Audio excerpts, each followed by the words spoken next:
Le sénateur de Vendée, président du groupe LR au Sénat, Bruno Retailleau, est votre invité, Audrey Caspo-Mara. Bonjour Bruno Retailleau. Bonjour Audrey Caspo-Mara. Bruno Retailleau, c'est votre voix au bout du fil. Laurent, peut-être que personne ne te l'a jamais dit, mais ta relation avec les Français est abîmée, ça ne passe pas. Est-ce que tu veux démissionner ?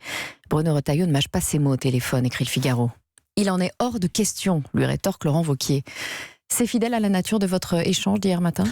Ce ne sont pas les mots exacts, mais c'est assez fidèle. Je ne les ai pas prononcés pour les retrouver, si j'ose dire, sur dans le Figaro ce matin. La place publique, mais j'ai confirmé que je les avais prononcés. Écoutez, donc ce sont bien vos mots. Nous avons eu un échec qui est un échec cuisant, même on peut parler de naufrage. Et moi j'estime, comme responsable public, que j'avais le devoir de mettre toutes les questions sur la table. Et mon devoir, c'était pas de me répandre dans les médias pour demander telle ou telle démission de tel ou tel responsable, c'était de poser au président des Républicains directement cette question. Et alors ? Bon, eh ben, il y a répondu, mais ça c'est sa responsabilité. De même que, très franchement, je ne veux pas non plus être caricatural, je sais parfaitement que on ne peut pas réduire le score et même l'échec et la défaite de dimanche à un seul homme. Ça serait aussi très injuste. Donc je ne veux pas tomber non plus dans cette caricature. Après sa lourde défaite aux Européennes en 1999, Nicolas Sarkozy avait démissionné de la tête du RPR. N'est-ce pas l'honneur d'un chef de tirer les conséquences de sa défaite ? Il avait tiré, bien sûr, j'ai eu d'ailleurs au téléphone Nicolas Sarkozy, il avait tiré, lui, la leçon de cet échec. Et il n'est pas sans le rappeler.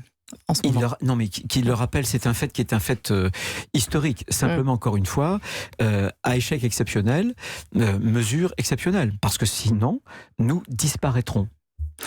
Et à la place de Laurent Wauquiez, Valérie Pécresse, elle, démissionnerait, elle le dit. Et vous feriez quoi à la place de Laurent Wauquiez ? Ben, j'espère que j'aurais aussi démissionné, mais encore une fois, on est pris, vous savez, mais vous dans ne pouvez une pas sorte de l'obliger à démissionner, ce que vous dites. dans un dilemme terrible. Il y a une forme de devoir de vérité, donc on essaie de dire les choses en respectant les uns et les autres, et ça c'est un devoir de vérité, mais il y a aussi un devoir d'unité. Et on se dit, mais jusqu'où peut-on aller sans prendre la responsabilité, sans prendre le risque de casser un peu plus la famille politique. Donc j'ai, moi, encore une fois, parce que en conscience, j'estimais que c'était mon devoir, j'ai posé cette question à Laurent, il y a répondu, une fois de plus. Toutes les responsabilités ne lui appartiennent pas. Il y a aussi collectivement une remise en cause qu'on doit faire, et moi je veux bien y prendre ma part. Mais Bruno Retailleau, hier soir, pourquoi avoir choisi de ne pas vous rendre au bureau politique convoqué précipitamment par Laurent Wauquiez ?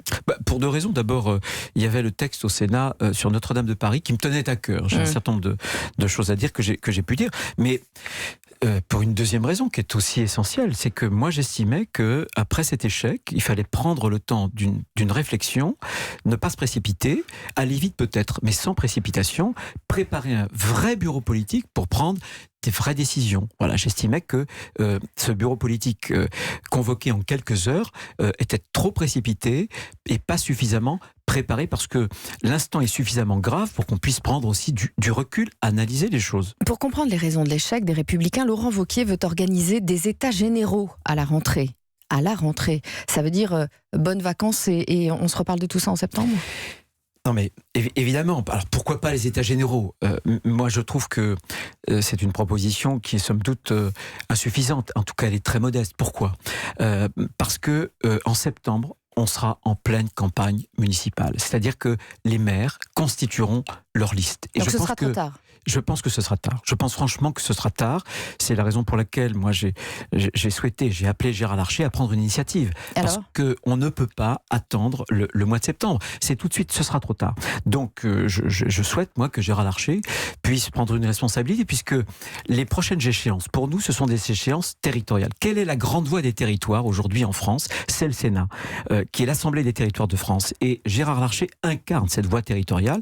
Moi, je pense qu'il faut partir du bas, partir des élus locaux, de la proximité. C'est le seul espace de confiance. Des maires, des départements, des régions. Bien sûr, le seul espace de confiance, ça n'est plus le national, c'est le local. Donc avec François Baroin, avec Dominique Bussereau, avec Hervé Morin. Je l'ai dit dès dimanche, moi je pense qu'il faut partir du local, c'est-à-dire du territorial, et s'élargir. C'est-à-dire qu'on part bien sûr des régions, des départements, des maires, mais aussi en s'élargissant pour voir quelles sont nos alliances. Et nos alliances naturelles, ce sont avec les centristes.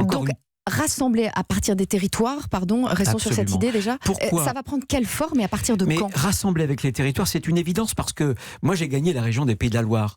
Grâce à une alliance avec les centristes, comme Laurent Wauquiez et comme d'autres. On gouverne les grandes villes, nous gouvernons les départements et les régions dans cette alliance naturelle. Et on a très peu de différences. Mais donc, vous vous êtes déjà appelé, vous devez vous voir bientôt ? Bien quand ? sûr. Eh bien, la semaine prochaine, j'espère que Gérard Larcher devrait en prendre l'initiative. En tout cas, moi, je le souhaite.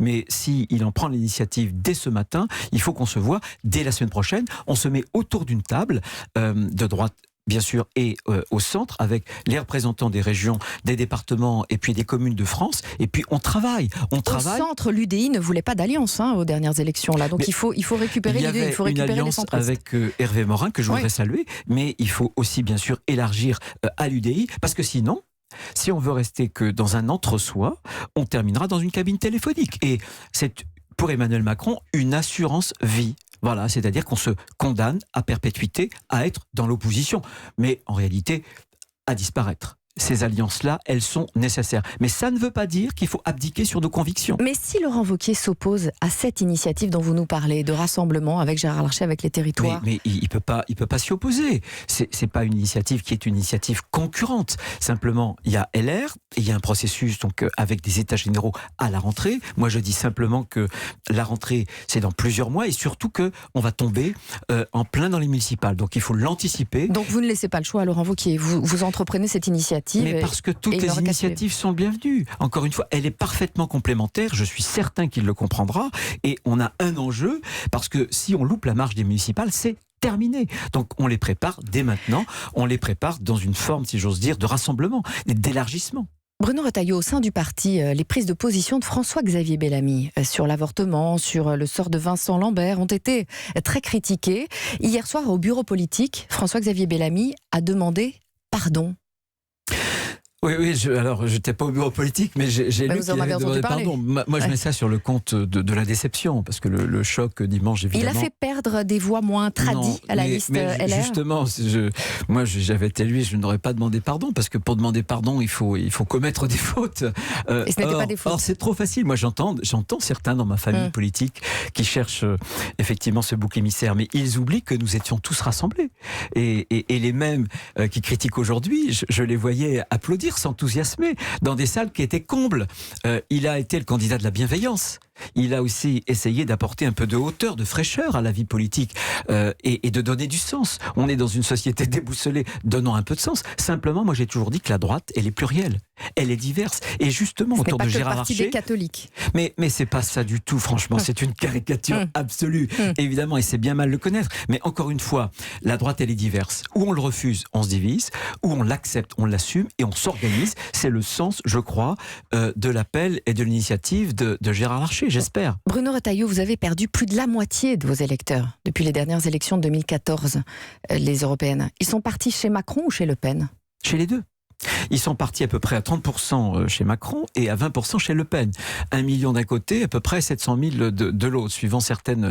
Et donc, notre omelette-là, elle a été coupée par les deux bouts. C'est ce qui explique le contre-score de dimanche. Et ça veut dire aussi qu'il ne faut pas se contenter de questionner nos élus. Ça veut dire qu'il ne faut pas se contenter de questionner nos militants. Ça veut dire qu'il faut voir questionner ceux qui nous ont quittés, les uns pour le Rassemblement national, les autres pour Emmanuel Macron, pour en tirer des conséquences qui nous seront utiles pour nous relever. Moi, je ne me résous pas à voir la démocratie française caricaturée, confisquée dans un éternel face-à-face entre Madame Le Pen et Emmanuel Macron, parce que demain, vous verrez, si jamais Emmanuel Macron chutait ou qu'il échouait, on aurait Madame Le Pen. Moi, Nicolas je ne veux pas me résoudre à cette perspective. Nicolas Sarkozy s'inquiéterait que votre parti soit rétréci.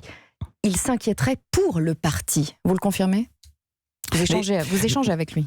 Bien sûr, mais j'échange avec lui, j'échange avec d'autres aussi. Il est inquiet. Parce que c'est notre rôle.